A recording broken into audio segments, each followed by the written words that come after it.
Assalamualaikum warahmatullahi wabarakatuh. Bapak Ibu Dewan Juri, izinkan saya memperkenalkan diri saya. Saya Wahyu Saifuddin dari SMA Negeri 6 Kota Bandung. Hari ini saya akan membawakan dakwah dengan tema meningkatkan ketakwaan dengan membangun kebersamaan dan saling memaafkan.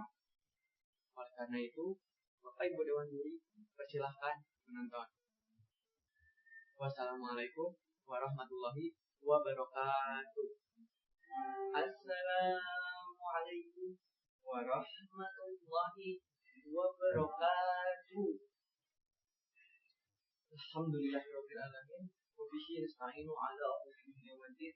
Wassalatu wassalamu 'ala asyrofil anbiya'i wal mursalin wa 'ala alihi washabbihi ajmain. Amma ba'd. Teman-teman yang dimuliakan oleh Allah Subhanahu wa taala, pernahkah kita berpikir bagaimana jika di dunia ini kita hidup saling berdampingan dan saling memaafkan? Takwaan merupakan fondasi utama dalam Islam, artinya mematuhi segala perintah Allah Subhanahu wa taala dan menjauhi segala larangannya. Dalam Islam juga kita diajarkan betapa pentingnya kebersamaan dan saling memaafkan, sebagaimana diriwayatkan oleh Abdullah bin Amr, Nabi Muhammad Shallallahu Alaihi Wasallam bersabda, "Bersikaplah penyayang kepada orang lain, niscaya engkau akan disayang. Maafkanlah orang lain, niscaya engkau akan diampuni oleh Allah." Bersamaan dan saling memaafkan merupakan wujud nyata dari ketakwaan, karena terdapat rasa kasih sayang, toleransi, dan kerendahan hati. Selain itu, Allah juga sangat mencintai hambanya yang saling menyayangi dan saling memaafkan. Kebersamaan dan saling memaafkan dapat membuat kualitas hidup kita menjadi meningkat, mempererat kesatuan dan meningkatkan kesejahteraan bersama. Kalau begitu, bagaimana sih cara kita melakukan hal tersebut? Oke, yang pertama adalah komunikasi yang baik dan saling menghargai. Contohnya, ketika ada teman kita yang jarang melakukan sholat, jangan malahan kita mencaci makinya, menghinanya, atau bahkan sampai mengkafirkannya. Kenapa? Karena Nabi Muhammad Shallallahu Alaihi Wasallam tidak pernah mengkafirkan umat Islam. Yang kedua adalah sikap toleransi dan saling pengertian terhadap perbedaan. Contohnya, ketika kita punya teman yang berbeda agama dengan kita, jangan malah kita menjauhinya ataupun sampai memaksanya untuk masuk Islam. Kenapa? Karena lakum dinukum waliyadin.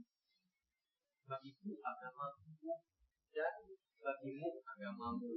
Yang ketiga adalah memaafkan dan minta maaf dengan hati yang tulus.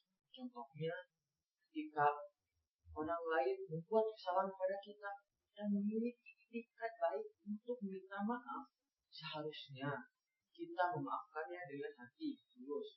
Sebaliknya, jika kita memiliki kesalahan pada orang lain, seharusnya kita meminta maaf pada orang tersebut dengan hati yang tulus juga. Teman-temanku sekalian, dalam sebuah kisah diceritakan saat Nabi Muhammad SAW berdakwah di kota Taif yang dilempari batu oleh warga di sana hingga berdarah-darah. Setelah pulang ke kota Mekah, beliau yang sedih pun berdoa kepada Allah. Dan ketika Jibril yang mengetahui hal tersebut, ia berkata kepada beliau, Allah sungguh mengetahui apa yang terjadi kepadamu dan orang-orang ini. Allah memerintahkan malaikat untuk mematuhi perintahmu alih-alih menghakimi warga Taif, Nabi Muhammad Shallallahu Alaihi Wasallam berkata dengan lembut kepada Jibril, tidak Jibril, aku mohon Allah memberikan tenggang waktu kepada mereka, dan aku mohon Allah berkenan untuk melahirkan generasi dari mereka yang menyembah kepada Allah tanpa menyekutukannya. Dari hal tersebut juga dapat diambil kesimpulan bahwa orang yang paling mulia pun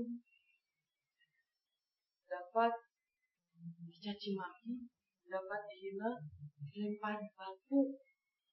Akan tetapi beliau memaafkan kesalahan mereka, dan bahkan Allah Subhanahu wa Ta'ala, sang Tuhan dari alam semesta ini, jika ada hambanya yang melakukan maksiat ataupun melakukan kesalahan, ia membukakan pintu maaf yang sebesar-besarnya. Mulia ibadiyal ladzina asrafu ala anfusihim la taqnatu min rahmatillah.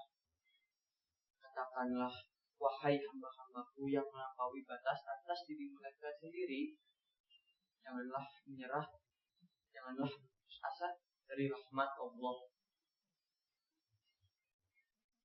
Sungguh Allah Maha Pengampun lagi Maha Penyayang.